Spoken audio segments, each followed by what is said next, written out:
महाभारत काल में अश्वसेन नाम का एक सांप था जो कर्ण के बाण पर चढ़ करके अर्जुन को मारना चाहता था।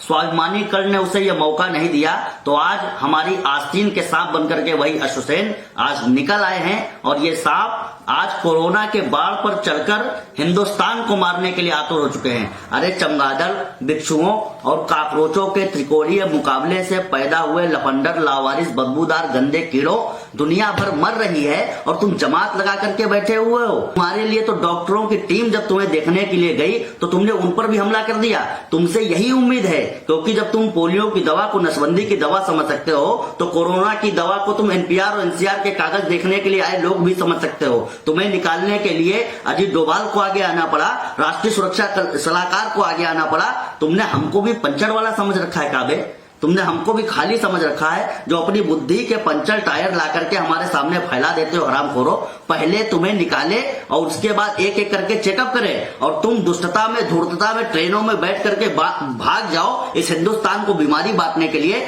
जालीदार टोपी में चुल्लू भर पानी डाल के मर क्यों नहीं जाते बे? पानी में डूब कर मर क्यों नहीं जाते?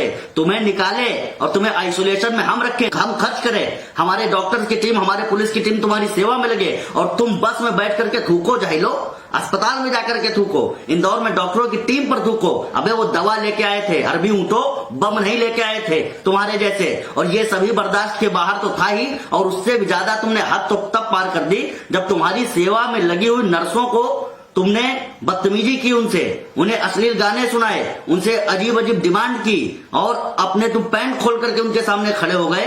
अरे आत्मा के नंगे लोगों, मैं कहना चाहता हूं कि तुमने खोल के दिखाई दी अपनी औकात। मैं ये कहना चाहता हूं कि नंगे नहीं हो गए हैं, ये पिछले 1000 साल से नंगे हैं, ये आप देख नहीं पा रहे हो। बेहुदेपन के अरब सागर, बेशर्मी के रेगिस्तानों और नंगई के हिमालयों, तुम्हारी सेवा में जो नर्सें लगी हुई थी उनसे तुम ये बेहुदा हरकत करते समय मर क्यों नहीं गए? वैसे भी जमात में कोई रामचरितमानस तो पढ़ाई नहीं जाती है। भाईजान कह रहे थे कि भाईजान के कपड़े उतर गए, भाईजान के कपड़े नहीं उतरे। मुझे तो ऐसा लगता है कि अस्पताल के आइसोलेशन वार्ड में किसी ने योगी बाबा का भाषण चला दिया, इस वजह के सारे तहमत खुल गए। अरे हरामखोरो, योगी बाबा के चक्कर में मत पड़ो, वरना जो तुम थूक रहे हो तुमसे चटवा भी लेगा। और एक बात और कहना चाहता हूं, सरकार से और निवेदन करना चाहता हूं कि इन एक एक हरामखोरों को पाताल से ढूंढ करके निकालो और किसी ऐसी जेल में ठूस दो जहां सारे के सारे कोरोना पॉजिटिव लोग हों, मरो सालो वही। बस कैसे भी इस बार आप देश बचा लो और इनके हिमायतियों को, मैं जनता से निवेदन कर रहा हूं, इनके हिमायतियों को जो भी इनका समर्थन करे उन्हें जूतों से मारो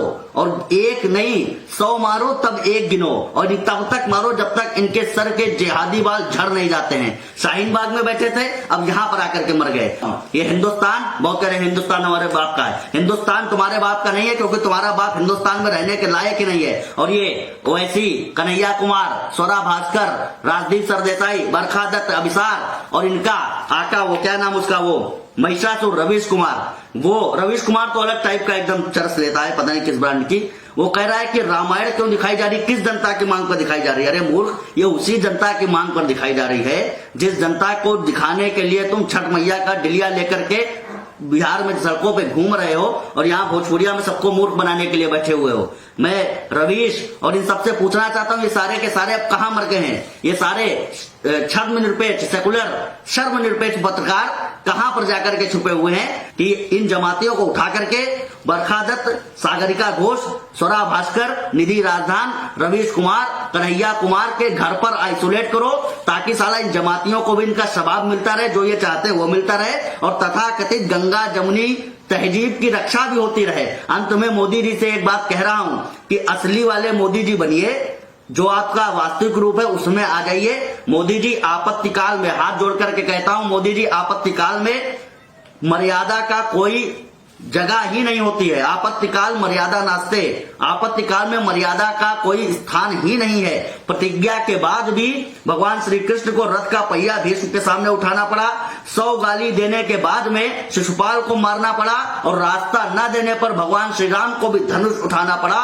विनय न मानस जलद जड़, गए 3 दिन बीत, बोले राम सकोप तब, भय बिन हो न प्रीत। और जब अभिमन्यु का वध हो जाता है तो उसके बाद किसी भी प्रकार का मर्यादा का प्रश्न ही नहीं उठता है। युधिष्ठिर भी धर्मराज थे, लेकिन उन पर आखिरी में जब संकट पड़ा तब नरों व कुंजरों का कलंक लगा। इसलिए मैं आपसे निवेदन करना चाहता हूं, ये जो सारे लोग छिप करके गए हैं, ये जो लोग हमारे देश से पैसा कमाते हैं, जो हमारे देश से बड़ी बड़ी फिल्में बनाते हैं, वे सारे लोग इस समय कोई सामने नहीं आ रहा है। मैं कहना चाहता हूं कि अगर तुम्हारी फिल्में हमारे देश के युवाओं ने अपने पिताजी की जेब से कुछ पैसे निकाल करके ना देखे होती तो अब तक तुम मुंबई के चौपाटी पर अमिताभ बच्चन की कार का पंचर बनाने का काम कर रहे होते। मोदी जी से मैं फिर से निवेदन करना चाहता हूं, कुछ ऐसा कीजिए, कुछ ऐसा कर दीजिए कि आने वाले समय में जब इस आपदा काल की चर्चा हो और कोई पूछे कि भारत की रक्षा किसने की, तो कोई एक समझदार बच्चा उठ करके खड़ा हो और अपनी मेज से बड़े गर्व के साथ कह सके, माननीय नरेंद्र दामोदर दास मोदी। इन जमातियों को उनकी औकात बताएं, जो ये चाहते हैं, जिस तरीके से समझना चाहते हैं, उन्हें इस तरीके से समझाया जाए। दो पंक्तियां कह देता हूं कि मोदी जी अब भूल न जाना किए देश से वादों को, मोदी जी अब भूल न जाना किए देश से वादों को, सबक सिखा दो तबलीगी जमात की नाजायज औलादों को, सबक सिखा दो इस जमात की नाजायज औलादों को, सबक सिखा दो इस जमात की नाजायज औलादों को। बहुत बहुत आभार। आप सबसे निवेदन करता हूं, इस वीडियो को जो तबलीगी जमात के ऊपर एक तमाचा है, इसको लगातार शेयर करें, जिम्मेदार लोगों तक पहुंचाएं। आप सबका बहुत बहुत आभार, आपने इस वीडियो को सुना। नमस्कार, भारत माता की